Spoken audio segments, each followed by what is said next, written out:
Good evening, everybody, and welcome to our webinar tonight titled Men in Grief. I'm Alan Pedersen. I'm the Executive Director of the Compassionate Friends, and along with our partners at Open to Hope, we invite you tonight to enjoy two very special guests as we talk about the subject of men in grief. And I want to get right to it and introduce two very special guests to you. My guests tonight are Dr. Ken Druck and Glen Lord. And gentlemen, I want to welcome you both tonight. You both have done a lot in the grief world that we're going to talk about here, but welcome to our webinar this evening. Well, I want to introduce Dr. Ken Druck first. And for those who may not know Dr. Ken Druck, you are truly one of the pioneers in men's issues. Alan, many years ago, I had a choice about what I was going to do in the field of psychology. I also had a choice about what I was going to write my doctoral thesis on. For me, the question, the compelling question, is what is going on in us as men? What's in our hearts and souls? How are we trying to wake ourselves up, be more conscious, be more aware, be more loving, be more present, be healthier? And we came from a generation of men, many of our dads, who held as a single preoccupation working hard. Their way of loving us was to protect and provide. And so I became very, very immersed and interested in working with men and men's groups, started some of the first men's groups, wrote a book called The Secrets Men Keep, which I ended up traveling the world with for about 10 years. And it's continued to be an area that understanding gender and the whole idea of grief and gender opens a world of understanding up to us, and a world of opportunity up to us as men to heal from our losses, as well as opening the world of understanding to the women that love and care about us. You know, the psychology of men work evolved into a deep understanding of what is the alchemy of resilience. Resilience is such a critical issue when it comes to us dealing with not only the losses, the life losses, when we lose somebody we love, but the living losses, when somebody we love is strung out or estranged or disappears, or is ill or has been in an accident. And so PBS asked me to do a national show on resilience, and so that's now airing around the country, and it's called The Resilience Response: Transforming Adversity into Opportunity. That good-looking gentleman on the right is a dear friend of mine as well, Glen Lord, and he's the president of the board of directors of the Compassionate Friends, somebody I get to work with every day. And Glen, tell everybody a little bit about yourself and the work you do. I've been involved with the Compassionate Friends now for a little over 16 years, and have done a variety of different things in the Compassionate Friends, as well as I spend pretty much my full time involved working with different people in grief, whether it be through my work at the Grief Toolbox or the running of the Walking Through Grief series. I've really spent a lot of time and really talked to probably over 1,000 men at different times about their grief and their grief journey and understanding where it all comes together. And then we put together a program at the Chicago conference, Real Men Grieve, which I really think opened up a lot of the discussion for recognizing that there is some differences, and we want to honor and respect those differences, and we want to allow and provide opportunities for that. Well, thank you both, and I think it's important up front that we're here because we have a story to tell as well, and Ken is not just a professional and an academic, but Ken, you have a real story. Glen, you have a real story. I have a story. My daughter Ashley died in an automobile accident in August of 2015. This Saturday will be 14 years from me. All right, great. Thanks, Alan. Yeah, you can all see there that the little man who has that's a kind of a look of wonder and everything else is my son Noah, and we happen to have the Niagara Falls there in the background, and anybody who's never seen that, it's hard not to have an amount of wonder. And he was a very inquisitive young man who really wanted to understand the world, and to see something of that magnitude just really excited him and provided a great opportunity. And so at that point in time, he's about 4 years old. He unfortunately died from complications of a tonsillectomy not too long after this, at 4.5 years old. And that really was the beginning of my grief journey that allowed me to find the Compassionate Friends and all of the hope that it has offered, and really brought me, it was the beginning of my journey that brought me to where I am today. For me, my life was going along as a dream. I couldn't have been happier. My youngest daughter, who promised me that she was going to test me in every possible way growing up. It's like, Dad, I'm going to teach you unconditional love. I'm going to, test you in every corner. And then I had my no-maintenance daughter, who was a superstar, out in the world, traveling on a semester at sea program, calling home from Africa and India. And as with so many of us, life changes on a dime. And it was a phone call home in the middle of the night to our family that let us know that Jenna was in India. She had been in a bus accident near the Taj Mahal, and we knew she was injured. And then we found out that she had died in the accident with 3 other beautiful young women. And so my world, my life as I knew it, ended in that moment. And what's been happening the last 19, almost 20 years, my grief journey has essentially rewritten the book of life for me. And it's from that place that I will share the distilled essence of everything that I've learned about what it means to truly and deeply and authentically not only heal, but to make our lives an expression of our love for these beautiful children who live eternally in our hearts. Glenn and I are actually writing a book on men in grief right now, and we agreed that, if we had to distill it, our hearts are broken. They're irreparably, unspeakably, our hearts are shattered forever. But the question is, are they broken open or are they broken closed? When our hearts break open, we somehow find a way to fight our way back into life. We walk with a limp. Anybody who looks deeply in our eyes can see that we have been deeply and profoundly and forever affected, that our loss will be with us. But when it's broken open, people will observe that we are not only broken, but we're whole again in a whole new way that we could not possibly have predicted or understood, that we have grown whole again in our brokenness. And so the first element, people think about when they've suffered a loss is, what's going to happen to me? Not only where is my child, but what's going to happen to me? How do I possibly go on from this? And what we wanted to share as an opening is that it's an honorable thing to walk through the rest of our lives with our hearts broken, but let them be broken open. Yes, and that open or closed, that's one of the first choice points of grief, that we have that. We don't have a choice that our hearts are broken. Our hearts, every single one of us understands that completely. Our hearts have been broken. But we have a choice to decide whether or not we're going to allow our hearts to be broken open or broken closed. And that broken open is not necessarily always common for what we've been taught as men to do, or what our society has taught us. But if you can make that choice, there's hope to be found. And the reason why it's not sometimes the choice is that we've been given basic training as men, haven't we?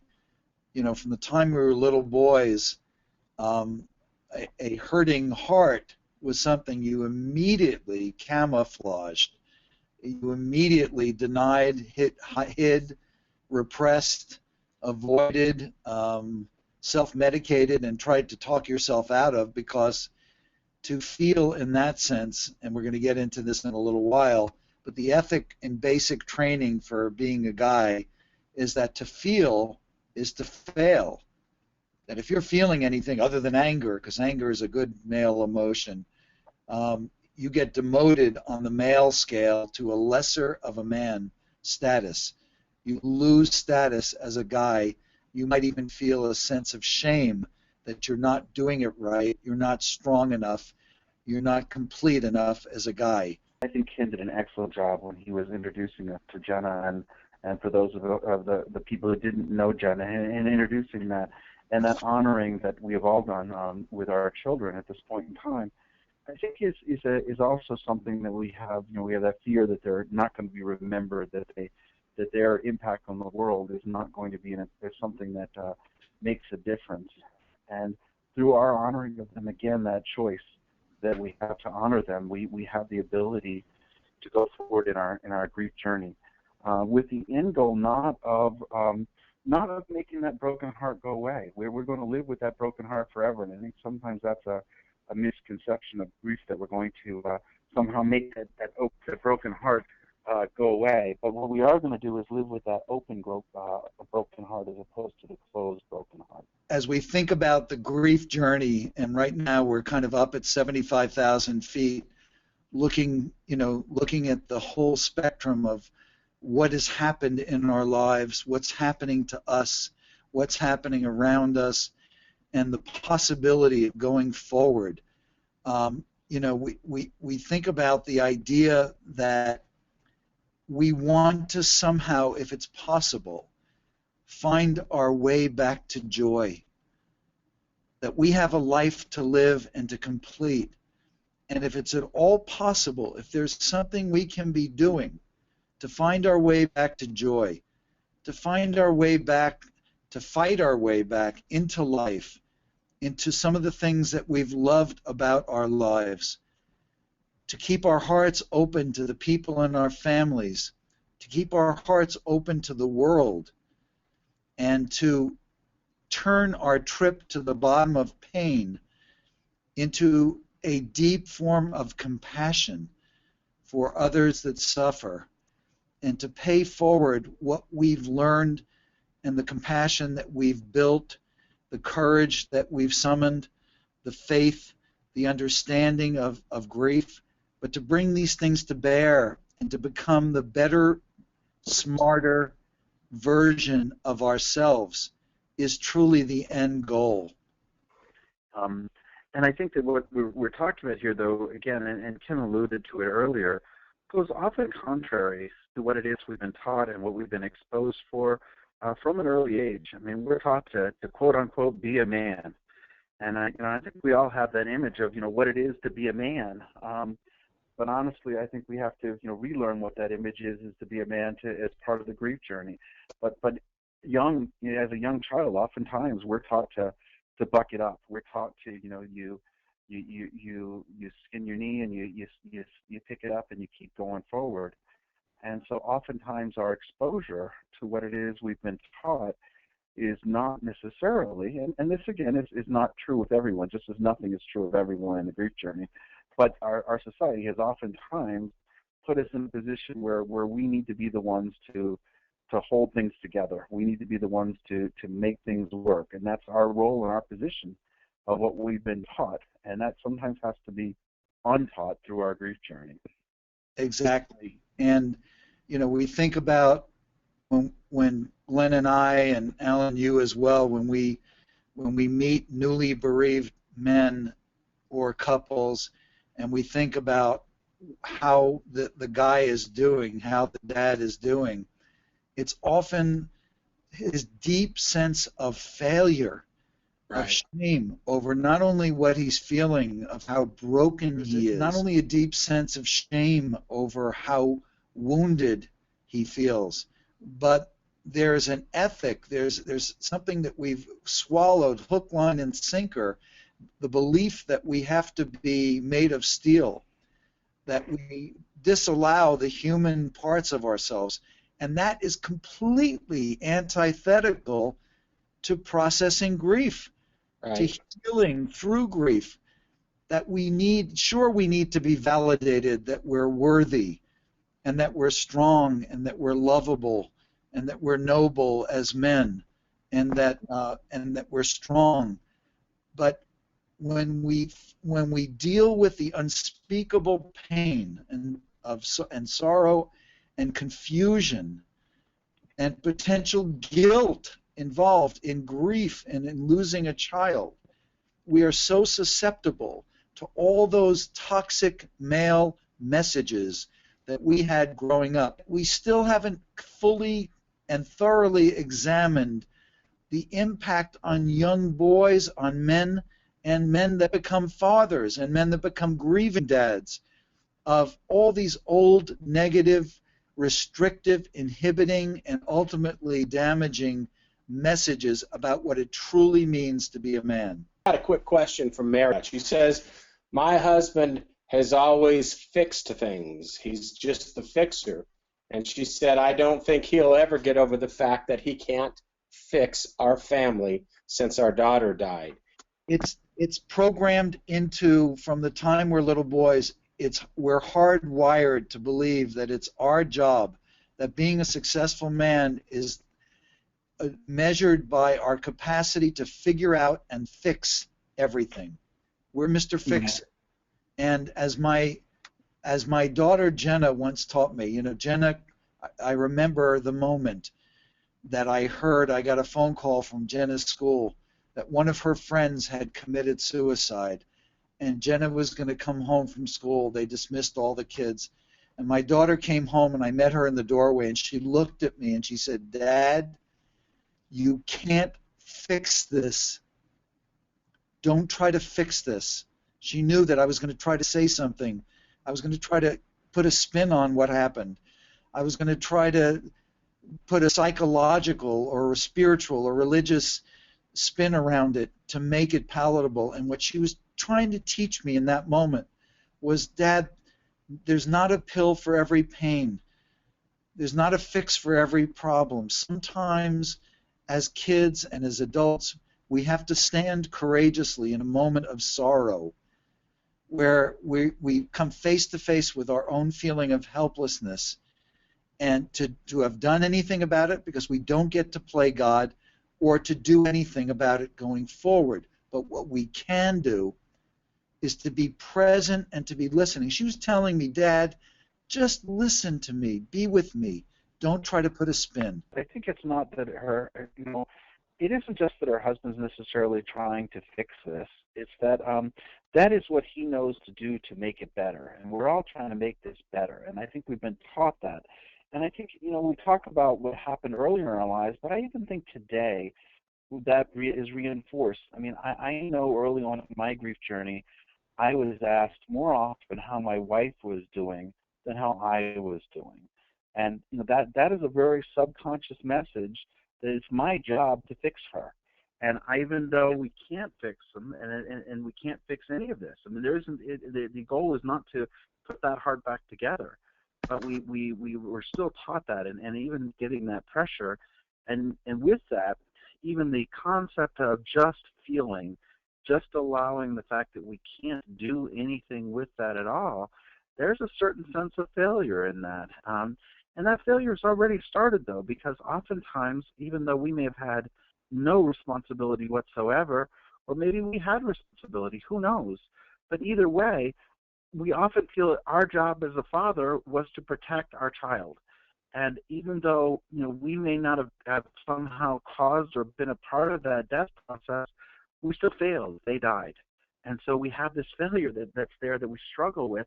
And so we're trying to fix something where we're coming at it oftentimes not from a true point of failure, but a point of feeling like we're failing. The first thing we want to do, Mary, is to really be a witness, not a judge, not doing editorial commentary, not trying to be your husband's shrink, but to listen intently and to say when your husband is striving to do something, or he's in the torture chamber of guilt, beating himself up mercilessly for not having done something, or having done something that he irrationally connects to your child's loss.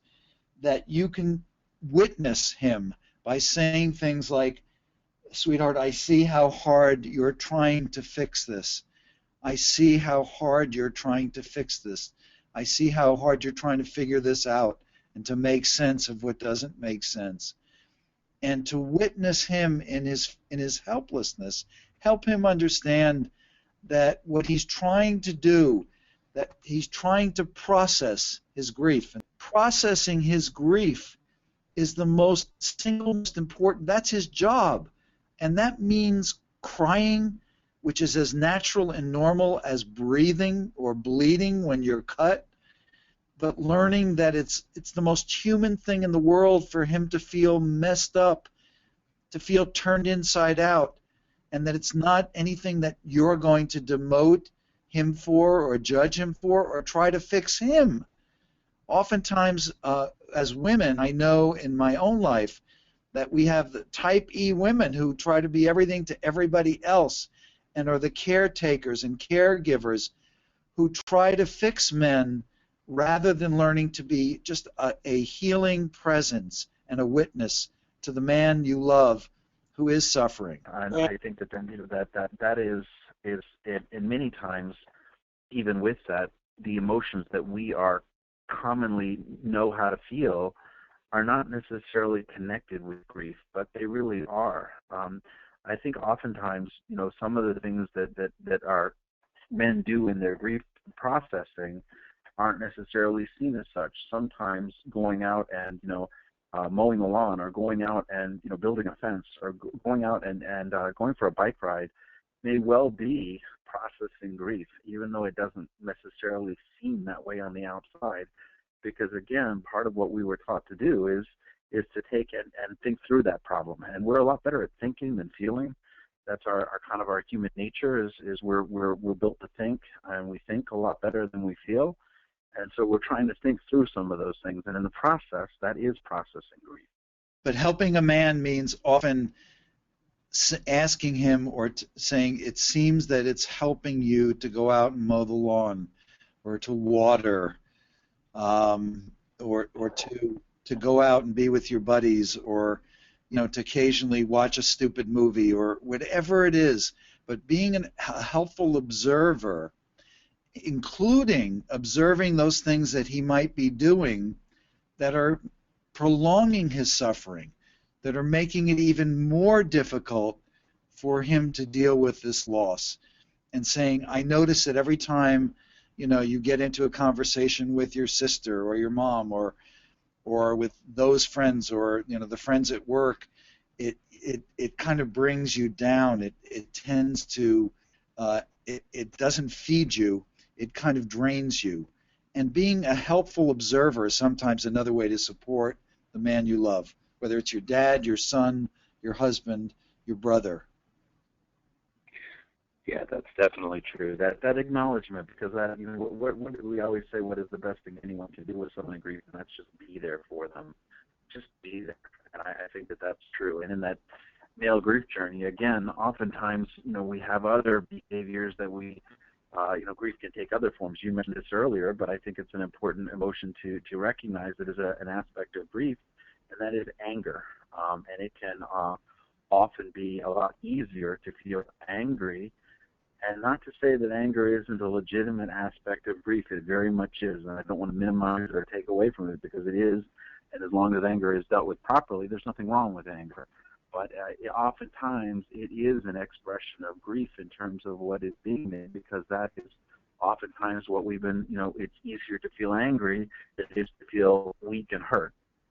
And I've told both of you guys in other conversations that my anger initially was an anger with God. I wanted my daughter didn't deserve to die. I had assumed life was fair in some ways, and how could this possibly happen? And my anger turned to rage. I just wanted to spit in the face of the universe. And what I had to learn is, number one, that there are constructive expressions of anger and rage where I'm not displacing my anger, and there are destructive expressions of anger, biting everybody's nose off especially the little girl in the grocery store who tells me to have a nice day, is not going to get me moving forward in any way. You know, taking out my anger on other people isn't going to help. But finding healthy, constructive outlets for my anger, exercise, movement, even yoga was helpful to me. And occasionally getting out and, you know, and yelling. I'm a car screamer, so, you know, I'd get in the car and I'd let myself make sounds that frighten me, you know, but I need to find ways of discharging all that emotion that I had. Yeah, and I too was very self-destructive in my grief, and it almost destroyed me. It was not until I realized that you could use grief to empower yourself also. The grief can be disempowering, more empowering. And once I realized, as you say, that there's no value in pushing the grief off at the unresponsible parties. And sometimes it's a matter of we're learning how to work together as a couple with your emotions. I mean, I would share with you a little story is my wife was someone who wanted to talk and talk and talk and talk and talk in grief. And at this point, I'm more than able to listen to her. But earlier on, I didn't want to talk. I wanted to have that chance to be internal and think, and it was causing a lot of stress and strain between us until I had this idea that I said, you know what, the lawn needs to be mowed. And I said, would you come out and mow the lawn with me? And she said, yeah, sure, whatever. And so we would go mow the lawn, and she would talk and talk and talk, and I would periodically look over and shake my head, and I couldn't hear anything but that lawnmower plowing away. But what it did was, and we probably mowed that lawn, 15, 20 times during that first month that we figured that out. But what it was an opportunity for me to have that solace and to her to have that time together, because oftentimes you have to figure out how to work your needs together as a couple in that process. A question from Roger, and let me see if I can get this to you just how it's written, because I think you both can comment on it. Roger says, I just feel overwhelmed. Why does everybody want me to talk about it?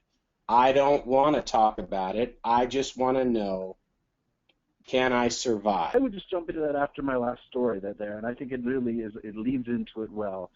I was much like Roger in the very beginning. I didn't talk about it at all.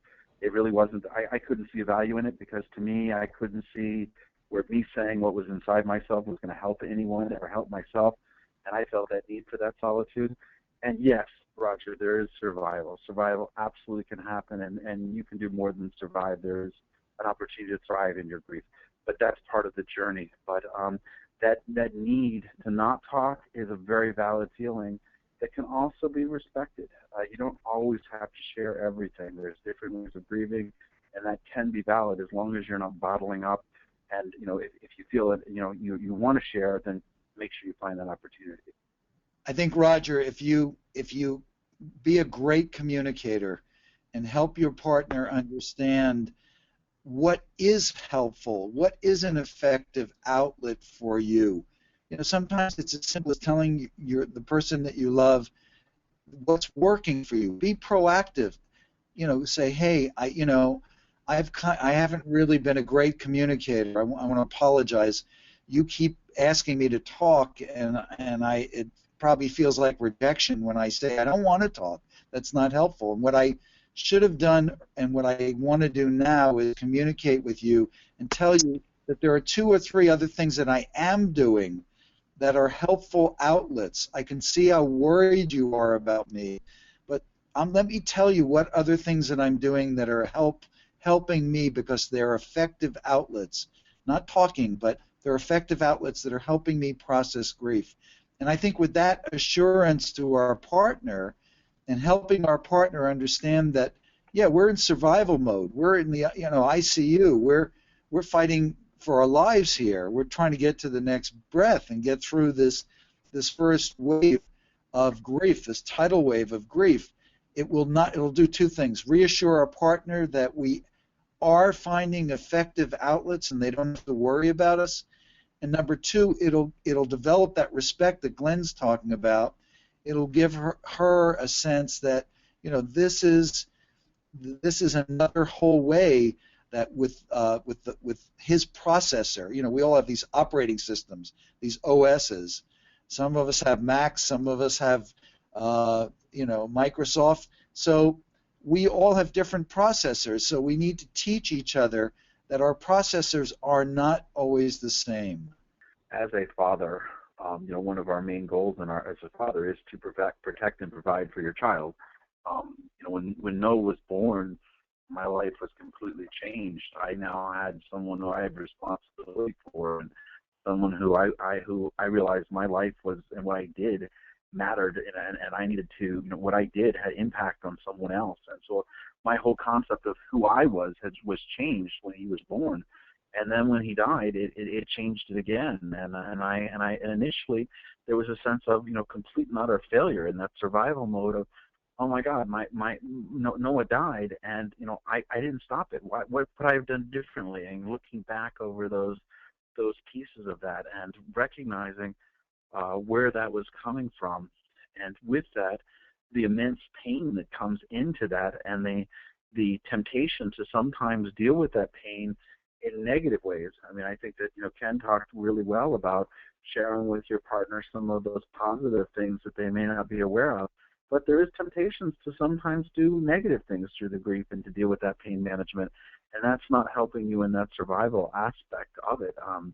So you have to find you have to acknowledge that pain, but find proactive ways of dealing with the pain management that are not damaging to yourself, which is really that self-care or that self-compassion. I mean, we are the compassionate friends.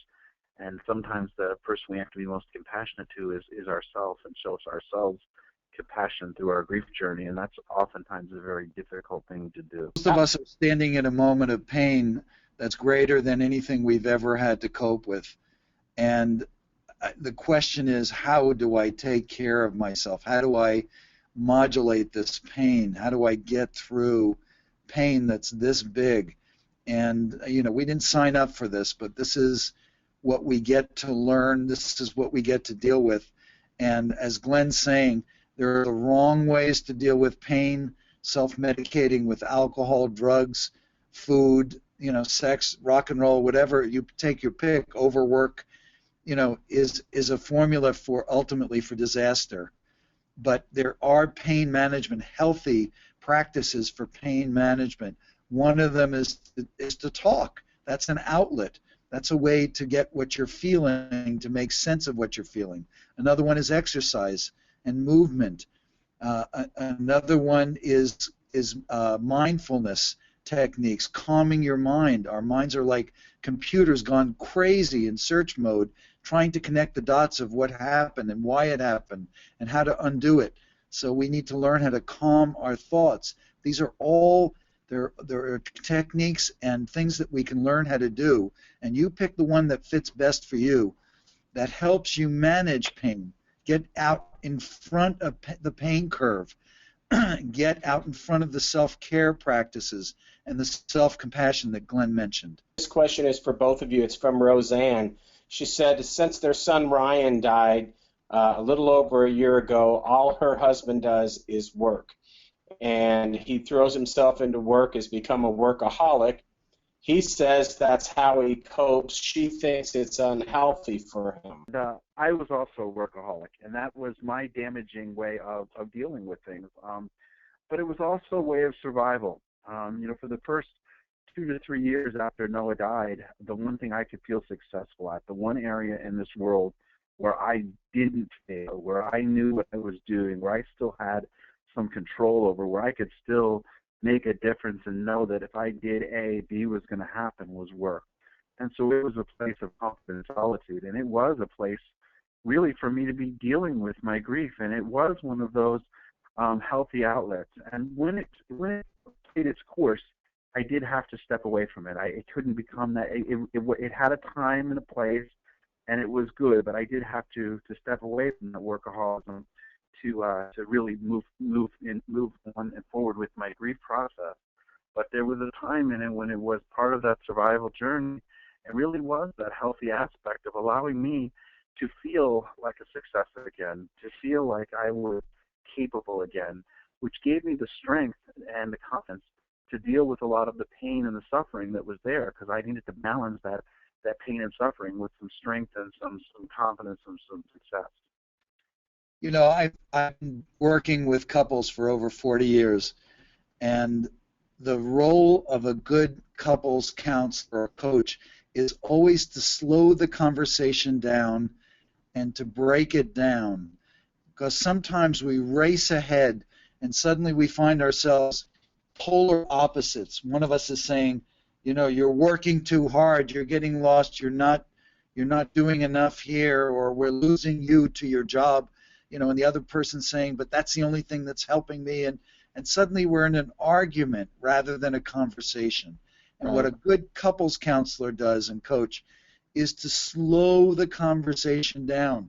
So, Roseanne, what I'm going to ask you to invite you to do is to slow the conversation down and to try to deepen your understanding by asking great open-ended questions so that you understand why your husband, what he's getting from going to work, what other options. Does he feel like he's depending too heavily on work as an outlet? Get his take on it before registering your take, because I think already it's become a conversation, not a conversation, but an argument. Back it up, get back into the conversation, and then share with him openly what your concerns are, the concerns that are emanating from your love of him and your concern about other things that he might do and ideas that you have. So it's not an argument, it's a conversation. Well, as men, we want the quick fix. We want to power through it. We want the fix, and yet the operational words here are easing your way. So if you are that man or somebody who loves that man, the idea of going slow and slowly re-entering, cutting back on your schedule, not pressuring yourself to go to social events, not trying to jump back into work with both feet, easing your way back into work, understanding that you're in the middle of a new normal, that you're not the guy that you were before. You're going to be a different guy, and that this is the guy you need to learn how to take care of. Your health and well-being are at risk. When you talk to guys like Glenn, and if you talk to Alan or you talk to myself, you would find out that our grief journey has involved easing our way back into better health practices, into ways of well-being, and also back into intimacy as we're more capable, but taking it in steps and small steps and stages rather than trying to jump back in and prove to the world that you're still the guy, and because you fear that other people are going to judge you as having lost your edge.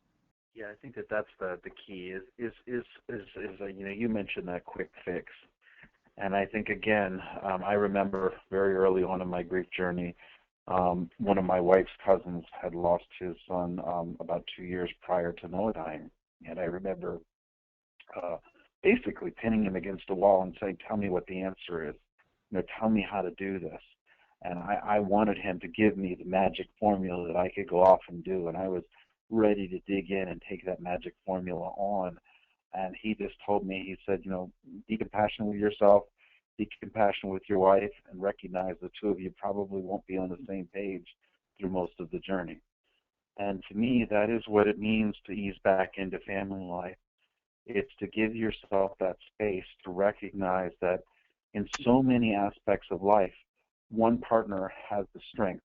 Maybe one partner loses a job, but the other one still has the job, or whatever. And one partner can be the strong partner, and one partner can be the weak partner. But both partners have lost the child, and with that, both partners are weak.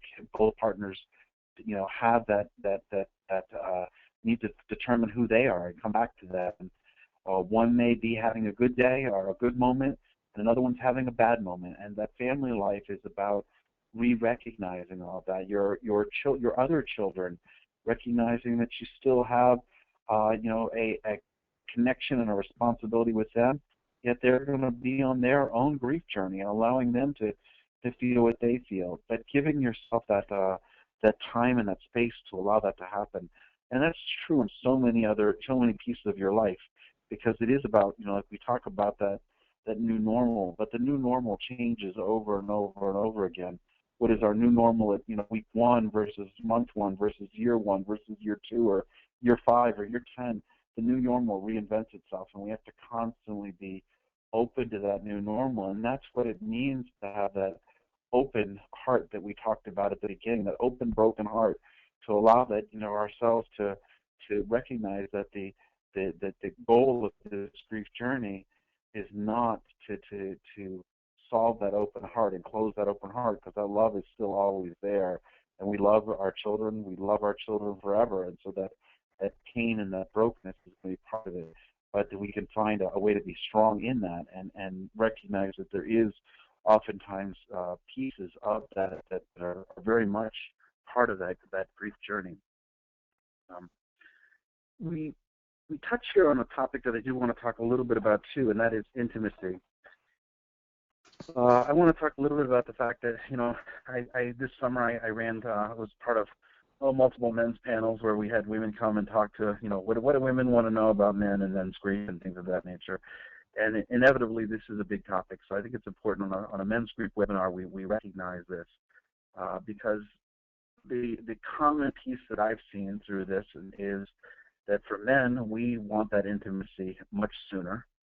That intimacy is something that for us oftentimes can allow us to feel connected, and because we are our emotional and our physical being, when it comes to intimacy, are much more closely tied together, and we can feel a sense of connection with our partner through that journey, and yet our partner may feel that because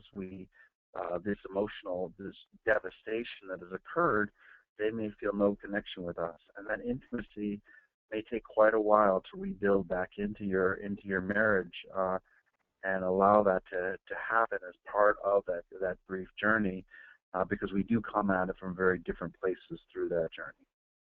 I learned something from Ken was a keynote speaker, Dr. Druck, back in Boston a few years ago, and you talked about something that I'd never heard put quite that way, and I'd like for our audience to be able to share in that tonight. But you talked about being broken and being whole at the same time, and that grieving means that, as we find our new normal, or whatever we call that thing, that's part of our life now, is that we can be broken and whole. Could you comment on that a little bit, Ken? Alan, one of the single most important tools that I could share with everybody who's listening involves a slight shift in perspective. We live in a world where we tend to see things as either and or. You're either broken or you're whole. Which is it? Your kid is either gone or they're here. Which is it? Yeah. You're either lost or found. Which is it? And what we realize in grief is that if we shift from an either-or perspective to a both-and perspective, if we realize that we're broken and whole, some of us are more awake, alive, loving, caring, more whole than we've ever been. We are broken for sure, but we're also whole. Our kids are gone. I held my daughter's lifeless body in my arms, that I will never forget. My daughter's gone, but the other part of the truth is that she's never left me. She's right here with me.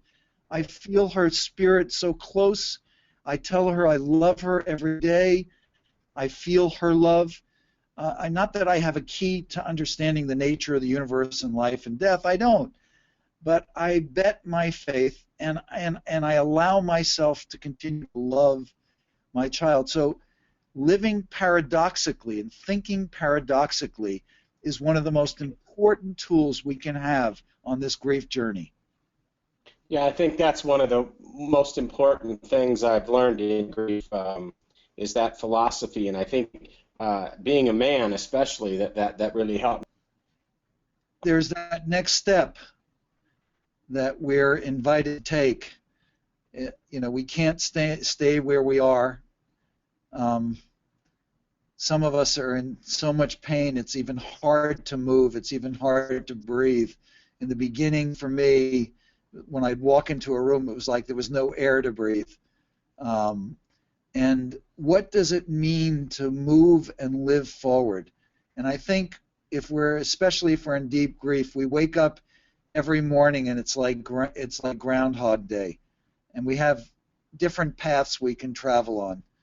We can wander down the path of despair and move backward in time and live in the torture of what has happened, reliving it, replaying it, especially if it was a traumatic loss. Or we can move down another path. And on that other path, we're looking at things that are helping us somehow, even in the tiniest of ways, things that are helping us. It might be that we got up and we were able to walk to the corner, or we went down to the park, or we went to a class or a support group, getting to our first Compassionate Friends support group, or getting a counselor or coach to assist us on a regular basis, because if we ever needed or deserved support and help, it's now. So I think living forward, we could make a list of, here are 10 things that I can do to help myself. And that list needs to become our Bible for the next couple of weeks, months, maybe even years. That these are the things that I do to move forward and to help myself, even with a broken heart, even though a part of me might want to give up and quit and just crawl into a hole in the ground. These are the things that I do that are helping me, and they will become my guidelines for how I live each day. I think that's very well said, and I would go back to, I guess, a question that Roger, I believe, asked earlier on in the presentation. He asked the question is, can I survive? And I think living forward is about recognizing that the little steps to get there to survive. I want to steal a line from you, Alan. You once said that if you sit up on your porch and you look out over your grass, you aren't going to notice it growing. But if you don't pay attention to it, pretty soon you're going to have to mow it. And it does change. And I think that it is a matter of, for me, I did keep a private diary where I wrote down some things that were very helpful. I didn't necessarily want to share everything with those people in my life, but I needed to get some of them out in different ways. And I found that very, very helpful. And I think, Ken, your advice of we all have different things that work for us, whether it is going on a walk, whether it's going out and chopping wood, whether it is, going to a Compassionate Friends meeting, whatever it is that you're finding helpful, write those down, because you're going to need those resources. It is those little things, and although you may not see it happening while it's happening, those little things is that grass growing. And there will be a time when you'll be able to look back on it and realize you are both broken and whole, that they are both gone, and yet they are still with us in every aspect of our daily lives. And even though we're missing them every day, our lives is full of joy, and joy that they continue to bring through our lives, even though they may not physically be with us. And that's what living forward is. And it is taking that one step at a time and recognizing that it's going to have its ups and downs. It's going to be very difficult and challenging at times, but yes, you can survive. And that's what living forward is not just surviving, but recognizing that there is a life to be had where your child will be both gone and with you, because that love will never, never die. Well, great. I've got one more question that I want you guys to answer from a woman. Her husband's brother died. And basically what she's asking is, he will not, ask for help or do any type of support. And what she is wondering is whether or not she would be out of line, basically, to suggest different types of support for him. But he's really struggling since his brother died, and she doesn't know how to help him, and she's wondering how strongly should she push him going to a support group or seeking a professional. What would you guys say to her? I think often the best way so that we don't get into a power struggle where he feels, because we as men often have knee-jerk defensiveness, like, what do you mean? You think I got a problem? You know, we're so prone to be feeling shamed or feeling made wrong. We get so defensive sometimes so easily, especially when we're very vulnerable. So what I often find is helpful, and you know, a woman will call me and say, I don't know how to get my husband, and I say, you know what, schedule an appointment for yourself and tell him that you'd like his help, that you would like him to come to your appointment, because there are things that you are trying to learn how to be more supportive, how to be more understanding, and that you feel that this would help advance or accelerate your learning curve. Make it about you. Get him in the door so where he can see the value and experience firsthand the value of having a third-party coach. And it could be a minister, it could be a coach, it could be a psychologist, a therapist, a marriage family therapist, a grief specialist. It could be anybody that you trust. But I think he will see, I have confidence that he will see and understand the value if he's in a room with a good grief coach and therapist. He will see the value of it, and he'll probably, hopefully, want to go back, maybe even on his own. Thank you, Ken. Glenn, you want to add anything to that before we wrap up? The only thing I would add is don't push listen. Don't push ask. Talk and share, because what he's doing is often not necessarily, we can't always see into someone else's grief journey unless we really talk about it. And I don't know what he is or isn't doing or where he is or isn't at, but I think that you can talk and you should, you can suggest different things. And I like Ken's approach of making it about you. That's why I first came to the Compassionate Friends. It wasn't for me, it was for my wife. And quickly learned that I needed to be there for me. But listen, that's really the key to anybody's helping someone in grief is listening and finding out where someone really is at. Well, you guys, this has been terrific information tonight. Ken, people can learn about you at kendruck.com and find out about your books. And I know you speak and you travel and you're a busy guy. And gosh, I appreciate so much you being here. TheCompassionateFriends.org. We have 700 chapters around the country helping support families who have experienced the death of a child of any age, of any cause. So if you're a grieving parent, grandparent, or sibling, go to our website and learn a lot more about us. And then once again, we thank our friends at Open to Hope. They're just a wealth of information for grieving all types of losses. Again, thanks to Heather Horsley for being here and being our producer tonight. Glen Lord, President of the Board of the Compassionate Friends, Dr. Ken Druck, thank you both so much for being here tonight. I appreciate and honor all the work you're doing with men in grief. And let's do this again sometime. There's a lot more ground to cover. You got it. Thanks so much, Alan. Thanks, Glenn. Thanks, well. Thank you.